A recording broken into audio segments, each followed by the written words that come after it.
साथीहरु नियमित रूपमा हामीले डेली ट्रान्ज्याक्सनहरु गर्नको लागि अहिले हामी अनलाइनमा डिपेन्ड भइसकेका छौं। यस्तो अवस्थामा हामीले आफ्नो मोबाइल फोन युज गरेर यसका भित्र रहेको एप्लिकेसनको थ्रु विभिन्न पेमेन्टहरु गरिरहेका हुन्छौं। तर साथीहरु अहिलेको समयमा साइबर अट्याक एकदमै धेरै बढिरहेको छ, जसले गर्दाखेरि ह्याकरहरूले सजिलैसँग हाम्रो मोबाइलको डाटालाई एक्सेस पाउन सक्छन् अथवा कतिपय अवस्थामा तपाईका नजिकै तपाईहरुको साथी वा कुनै पनि अननोन व्यक्तिले पनि तपाईको मोबाइल युज गरेर सजिलैसँग मोबाइल बैंकिङको थ्रु तपाईको पैसालाई उडाइदिन सक्छ। त्यसैले गर्दा आज मैले तपाईलाई 5 वटा यस्ता टिप्स दिन गइरहेको छु जसलाई तपाईले फलो गर्नुभयो भने सजिलैसँग तपाईले आफ्नो मोबाइल बैंकिङलाई सुरक्षित बनाउन सक्नुहुन्छ। यदि तपाईले पनि आगामी समयमा मोबाइल बैंकिङलाई सुरक्षित बनाउने तरिका जान्न चाहनुहुन्छ भने भिडियोलाई अन्तिमसम्म हेर्नु होला। साथीहरु यदि च्यानलमा नयाँ हुनुहुन्छ भने च्यानललाई सब्स्क्राइब गरिदिनु होला, किनभने यस्तै भिडियो मैले तपाईहरुको लागि ल्याइराख्छु छु। अब सबैभन्दा पहिलो कुरा, जस्तै मैले तपाईलाई मोबाइल स्क्रिन शेयर गर्न चाहन्छु, यतापट्टि हेर्न सक्नुहुन्छ।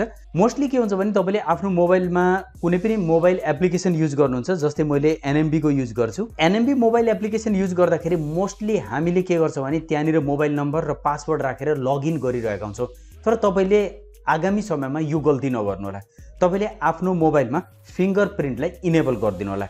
यसले के फाइदा हुन्छ भने जस्तै मान्नुस् मैले यहाँ मोबाइल नम्बर राखेँ अनि पासवर्ड राखेँ भने तपाईको नजिक भएको कुनै व्यक्तिले पनि त्यो मोबाइल नम्बर र पासवर्डलाई हेरेर भोलि तपाईको मोबाइललाई एक्सेस पायो भने सजिलै तपाईको पैसालाई यताउता गराउन सक्छ। त्यसैले गर्दा तपाईले यस्तो केसमा के गर्न सक्नुहुन्छ भने जस्ट ट्याप टु लगइन फिंगरप्रिन्टमा मैले लगइन गरेर देखाएँ तपाईलाई।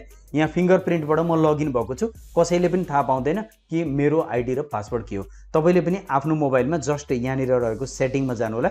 सेटिङमा गइसकेपछि तपाईले इजिली हेर्न सक्नुहुन्छ ट्रान्ज्याक्सन फिंगरप्रिन्ट सेटअप भनिरहेको छ, लगइन फिंगरप्रिन्ट सेटअप भएको छ।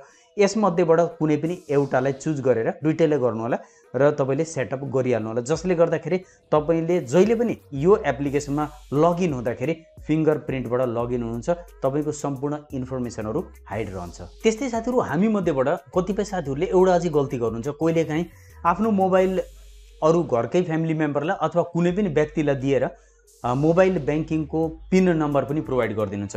यो गल्ती कहिले पनि नगर्नु होला। यदि तपाईले कहिले पनि आफ्नो मोबाइल बैंकिङको पिन नम्बर शेयर गरिदिनुहुन्छ भने त्यस्तो अवस्थामा कुनै पनि व्यक्तिले तपाईको मोबाइलको पहुँचमा आयो भने त्यस्तो अवस्थामा सजिलैसँग तपाईको मोबाइललाई युज गरेर त्यो जुन पिन तपाईले शेयर गर्नुभएको छ ट्रान्ज्याक्सन पिन अथवा तपाईको पासवर्ड, त्यस पासवर्डको थ्रु सजिलैसँग तपाईको मोबाइलका भित्र रहेको पैसालाई अथवा बैंकिङमा रहेको पैसालाई आफ्नो खातामा ट्रान्सफर गर्न सक्छ अथवा कुनै अरु पर्पजको लागि पनि प्रयोग गर्न सक्छ। यो कहिलेकाहीँ के हुन्छ भने हाम्रो घरमा रहेका बच्चा-बच्चीले आजभोलि गेमिङहरु गरिरहेका हुन्छन्। त्यस्तो अवस्थामा पनि हाम्रो त्यो मोबाइल बैंकिङको सम्पूर्ण डिटेल उनीहरुलाई थाहा भयो भने यदि तपाईले शेयर गरिदिनुहुन्छ पिन भने त्यस्तो केसमा उनीहरुले त्यो गेमिङहरुमा रिचार्ज गर्ने, टपअप गर्ने गर्न सक्छन्, जसले गर्दा तपाईको खाताबाट ब्यालेन्स कटिरहेको हुन्छ र तपाईलाई जानकारी पनि हुँदैन। र त्यस्तै साथीहरु हामी मध्येबाट धेरै जसोले एउटा अझै गल्ती के गर्नुहुन्छ भने मोबाइल बैंकिङ जस्तै मैले अहिले युज गरिरहेको छु, यो मोबाइल बैंकिङ युज गरेर म पछाडी जान्छु, अरु काम गर्नतिर लाग्छु, फेसबुक चलाउँछु, ट्विटर चलाउँछु, जे गर्छु सम्पूर्ण काम गरिरहेको हुन्छु। तर त्यसपछि तपाईले त्यो लग आउट गर्न भने बिर्सिनुहुन्छ। जस्तै म देखाउन चाहन्छु, अहिले भर्खरै मोबाइल बैंकिङ मैले युज गरेको थिएँ। अब कुनै पनि व्यक्तिले हाम्रो मोबाइल यस्तो अवस्थामा पत्ता लगायो वा त्यसको हातमा पुग्यो भने उसले सजिलै यो मोबाइल बैंकिङमा जान सक्छ। त्यसको लागि कुनै पनि आइडी पासवर्ड दिनु पर्दैन। यस्तो अवस्थामा पनि तपाईको मोबाइल बैंकिङ असुरक्षित हुन्छ। त्यही भएर तपाईले के गर्नु भने प्रत्येक पटक यो मोबाइल बैंकिङ युज गरेपछि तपाईले यसलाई यतापट्टि तीनटा धर्कामा टच गरेर तलपट्टि हेर्न सक्नुहुन्छ लग आउट रहेको छ, यसमा टच गरेर यस गरिदिनु होला। लग आउट भइसकेपछि अब तपाईको मोबाइल बैंकिङ एकदमै सुरक्षित हुन्छ। फेरिबाट लगइन गर्नको लागि कि तपाईको फिंगरप्रिन्ट रिक्वायरमेन्ट हुन्छ कि तपाईको मोबाइल नम्बर र पासवर्ड रिक्वायरमेन्ट हुन्छ। यसले पनि हामीले आफ्नो मोबाइल बैंकिङलाई सुरक्षित बनाउन सकिन्छ। त्यस्तै साथीहरु चौथो गल्ती हामी मध्येबाट धेरै साथीहरुले गर्नुहुन्छ, के गर्नुहुन्छ भने धेरै साथीहरुले आफ्नो मोबाइलमा जुन मोबाइल बैंकिङमा युज गर्ने पिन र पासवर्ड छ त्यसलाई सेभ गरेर राख्नुहुन्छ। यहाँनिर कसैले त मैले देख्छु यहाँनिर डायल प्याडमा गएर PIN भनेर सेभ गरिदिनुहुन्छ, PIN भनेर। त्यस्तो अवस्थामा यदि तपाईले PIN भनेर सेभ गर्नुभएको छ, मैले त गरेको छैन, पिन भनेर सेभ गरिदिनुहुन्छ, पासवर्ड भनेर सेभ गरिदिनुहुन्छ, मेसेन्जरमा शेयर गरेर राख्नुहुन्छ, त्यस्तो गल्ती कहिले पनि नगर्नु होला। किनभने यदि तपाईले मोबाइलमा सेभ गरिदिनु भयो भने यो मोबाइल कुनै पनि व्यक्तिले फेला पार्यो, कहिलेकाहीँ हुन्छ नि हामीले टेबलमा राखेर एकैछिनलाई यताउता गएका हुन्छौं, बिर्सेका हुन्छौं। त्यस्तो अवस्थामा अरु कुनै व्यक्तिले तपाईको मोबाइल पत्ता लगायो भने सजिलै सजिलैसँग तपाईको त्यो पिन र पासवर्ड पत्ता लगाउन सक्छ। त्यस्तो अवस्थामा यदि तपाईले मोबाइल ब्याङ्किङ अथवा इन्टरनेट ब्याङ्किङ अन गर्नुभएको छ भने मोबाइल ब्याङ्किङलाई युज नगरिकन नै इन्टरनेट ब्याङ्किङको थ्रु पनि तपाईको पैसालाई उसले ट्रान्सफर गर्न सक्छ अथवा युज गर्न सक्छ। त्यसैले गर्दा यो गल्ती पनि नगर्नु होला, आफ्नो मोबाइलमा कहिले पनि पिन र पासवर्डलाई सेभ नगर्नु होला जसलाई तपाईले आफ्नो मोबाइल ब्याङ्किङ एप्लिकेसनमा प्रयोग गर्नुहुन्छ। त्यस्तै साथीहरु, हामी मध्येबाट धेरै जसोले एउटा चाहिँ गल्ती के गर्नुहुन्छ भने नियमित रूपमा मोबाइल ब्याङ्किङमा कारोबार त गर्नुहुन्छ, जस्तै म देखाउन चाहन्छु, मैले पनि डेली गर्छु। अब हामीले नियमित रूपमा कारोबार गर्छौं तर नियमित रूपमा चेक भने गर्दैनौं कि हाम्रो लास्ट टाइमको ब्यालेन्स कति थियो, अन्तिम समयमा कति ब्यालेन्स कट्यो, के कारणले ब्यालेन्स कटिरहेको छ, सम्पूर्ण स्टेटमेन्टहरू हामीले चेक नै गर्दैनौं। यो गल्ती पनि हामी मध्येबाट धेरै साथीहरूले गर्नुहुन्छ।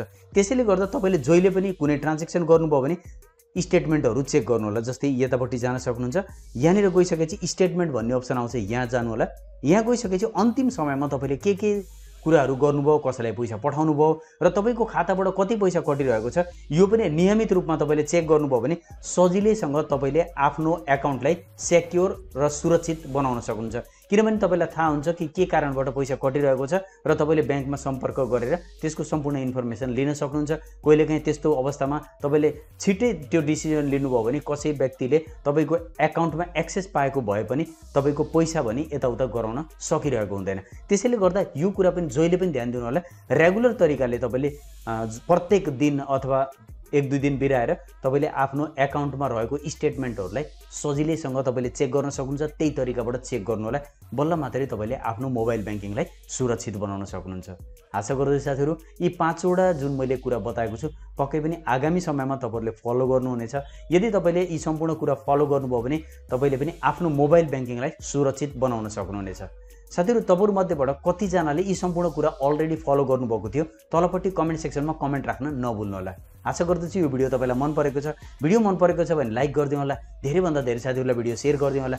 भिडियोको बारेमा के भन्न चाहन्छ भने कमेन्ट गरिदिनु होला। मलाई पर्सनली जोड्न चाहन्छ भने टेक्निकल B71 इन्स्टाग्राम आइडी र ट्विटर आइडीमा फलो गर्नु होला। Thanks for watching this video.